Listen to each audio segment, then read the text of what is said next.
Coming up, it's been a stormy Tuesday. Can we expect more of the same tomorrow? Dedicated to Eastern and Southern Kentucky, this is WYMT Mountain News at 11. Good evening, I'm Steve Hensley. Severe thunderstorms hit parts of the region today, knocking down some trees and causing a few scattered power outages. We have no reports of major damage or injuries in the mountains. So what can we expect the rest of the night? First Alert meteorologist Evan Hatter joins us now with the very latest. Evan?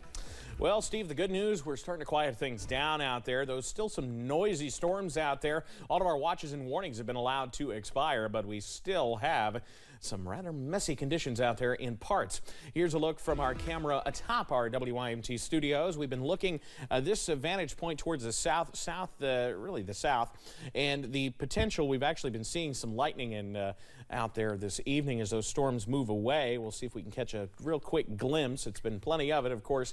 Yeah, that was just the camera. There we go. Hello. How about some lightning there? That probably woke some people up, or is about to, as that thunder works on through. We are still dealing with very electrical storms there in the parts of Logan County, West Virginia, Robinette to Mount Gay. Those are on the way out of the region, but still stormy as we head down toward parts of Letcher County, southern Pike County. Still some lightning and thunder not far from Whitesburg and near Cumberland and Lynch. So just make sure you've just got the, we're dealing with just some scattered storms out there. Just a few trees down out there as we continue to watch what could be a rather rough night for our friends out in West Kentucky. Models continue to indicate the potential for some heavy rain out there. The latest on our potential for heavy rain and when some storms could move back in a few minutes. All right, hopefully it will stay quiet for a little while. Evan, thank you very much. You can always stay weather aware with the WYMT First Alert weather app. Just scan this QR code to download or get it in the App Store. It will give you the latest weather alerts and radar even if you lose power. Governor Andy Beshear joined the Appalachian Regional Commission for a flood relief funding announcement in Ashland today. ARC granted more than $5 million to 2 counties impacted by last year's flooding and a matching grant of $4.4 million for one of the projects. Governor Beshear says the funds will be used to create higher ground developments for families who lost their homes. Not just rebuilding homes, but moving people out of the floodplain and safer high ground communities to build infrastructure in a more resilient way where the next flood won't cause the same problems. The ARC also announced opening registration for its conference in Ashland this September and that UK coach John Calipari will be the keynote speaker. You can find more information about the grants and the conference on our website.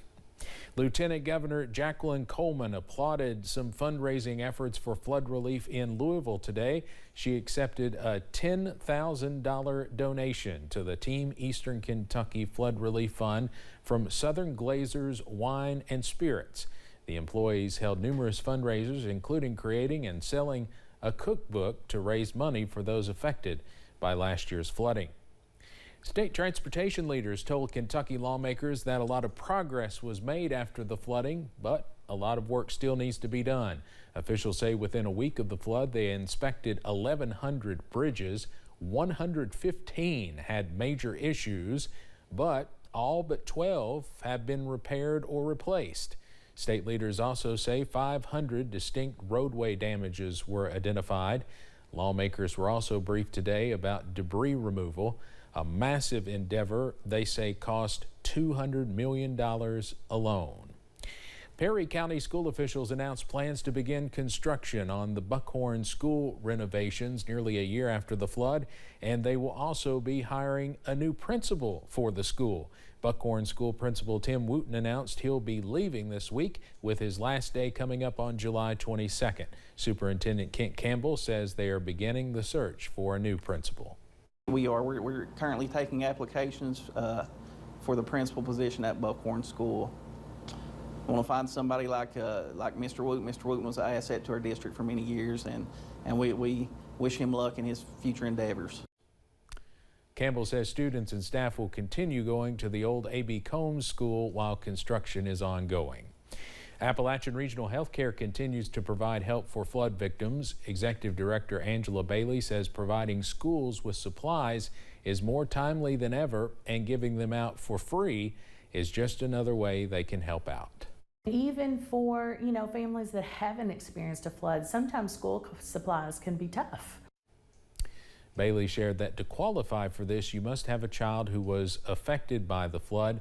They will communicate with families through caseworkers through long-term recovery teams. She advises anyone without a case manager to get one in order to benefit from this.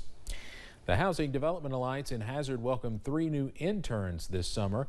It's an 8-week program to learn a new trade. HDA Director of Development Mindy Miller says since the beginning of June, the 3 have helped with 11 new home builds and 4 rehabs, saying she's hopeful they could be part of the next generation of carpenters in our region. To see that passion brought out in a young person and to see them find something that they love to do, they want to continue to do, it means a lot to them. That's an amazing thing to witness. Miller says that at the end of the 8 weeks, there is a chance that the interns will be asked to join the HDA team full-time, but she says she's proud of everything this year's crew has accomplished. We have an update on the condition of a West Virginia state trooper who was shot during a traffic stop. The trooper is Courtney Casey of the Beckley Detachment. Police say she is expected to make a full recovery.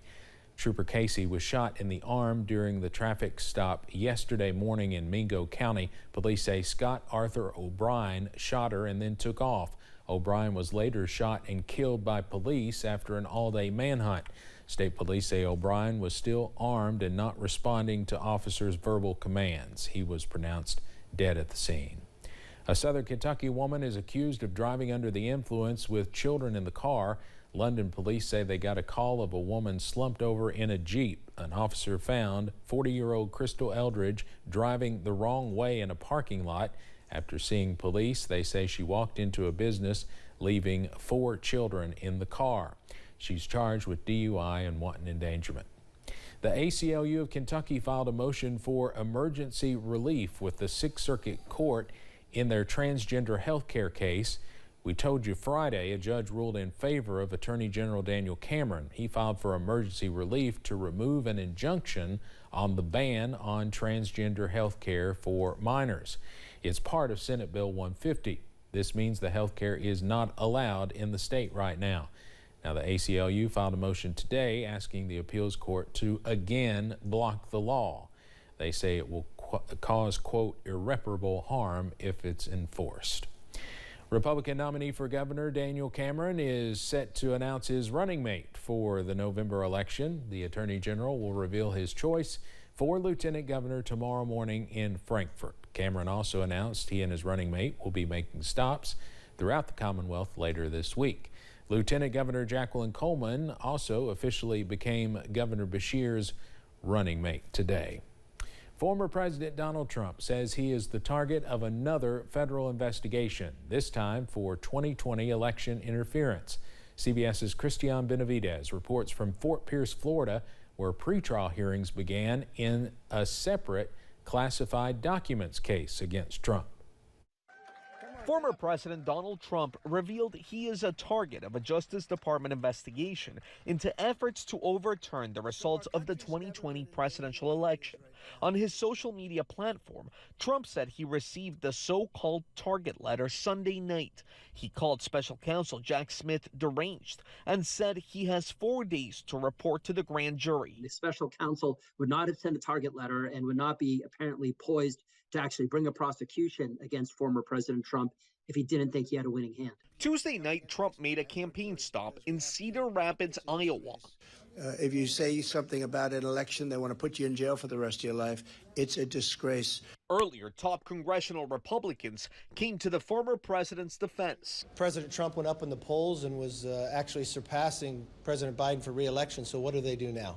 Weaponize government to go after their #1 opponent. Meanwhile, the first pretrial hearing was held in connection with a separate federal case focusing on the former president's handling of classified documents. Here in Fort Pierce, Florida, U.S. District Judge Eileen Cannon deferred a decision on setting a date for Trump and his valet, Walt Nauta, on the classified documents case. The judge dismissed Trump lawyers' concerns about seating a fair and impartial jury during a presidential campaign.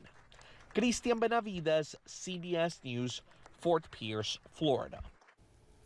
Former President Trump called House Speaker Kevin McCarthy and New York Congresswoman Elise Stefanik to discuss how to defend him in light of the target letter from the DOJ. That's according to a GOP source directly familiar with the call. A potential UPS strike could have major impacts both nationally and here in Kentucky. Jason Bailey with the Kentucky Center for Economic Policy says the wages for part-time employees at UPS are far lower than those of full-time workers. He also says since UPS is arguably one of the state's largest employers, and any changes there could have an effect on employees across the state. We should expect to see a ripple effect of any improvement in job quality that comes out of these negotiations at UPS at other similar jobs. Experts say a strike by UPS workers could be one of the costliest in U.S. history. The 5-year contract between the Teamsters and UPS expires July 31st. That means workers could start a work stoppage on August 1st. Back in the spring, Sleep in Heavenly Peace started operations in Clay County. Since opening its doors, they have built beds for kids in the community. The nonprofit is run by volunteers and relies on donations. Clay County Chapter Liaison Vanda Rice says it is the community coming together that makes this possible. It's because of the embrace and the love of the community that's embracing what you do that makes this possible. And so, but I have learned that when people see you actually doing something, not just talk, actually doing something, they just are so willing to help, serve, give, and be the hands and the feet of the community to help these kids. Rice says she hopes they do more activities in the community as they continue to grow their organization. Smoke from Canada's wildfires is again impacting our air. I'm Natalie Brandt with what goes into the EPA's daily alerts. And someone could become a billionaire tomorrow night as the Powerball jackpot increases. And we'll continue to watch the potential for strong to severe storms later this week. Details after this. Everything you love about TV